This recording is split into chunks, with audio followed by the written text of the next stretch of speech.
ஆசை, இச்சை, விருப்பம், பேரவா இவை அனைத்தும் மனிதனை வேரோடு சாய்க்க வல்லவை, சக்தி வாய்ந்தவை. மனித வாழ்வில் அடங்கியது யாதென எவரேனும் வினவினால் அதற்கான தம் விடை யாது? சற்றே சிந்தியுங்கள்.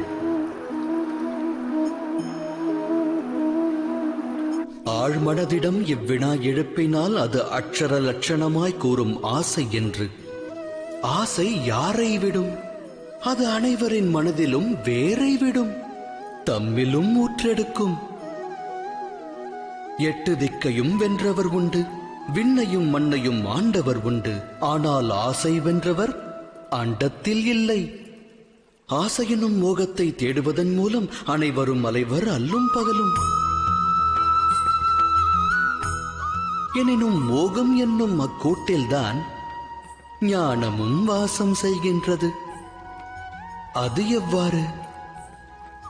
துளிர்விடும் மானிட ஆசைகளுக்கு பக்குவம் அளிக்க ஞானம் என்னும் ஒளிக்கீற்றானது மானிடனது இதயத்திற்குள் பிரவேசிக்கின்றது. இது மானிட ஆசைகளை எடுத்துரைக்கும் கதையல்ல. இச்சை கொண்ட மனதால் ஒருவர் வாழ்வில் உயர்வு தாழ்வு அடைந்த கதையும் அல்ல. இக்கதையானது இச்சை என்னும் கர்ப்பத்திலிருந்து உதித்தெழுந்த ஞானக் கதை. எனது நாமம் வாசுதேவ கிருஷ்ணன்.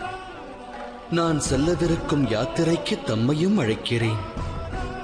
இந்த யாத்திரையில் வாழ்வின் மர்மத்தையும் மனித தர்மத்தையும் அறிவீர்கள்.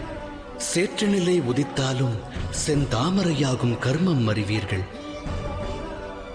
இந்த யாத்திரையின் பெயர் மகாபாரதம்.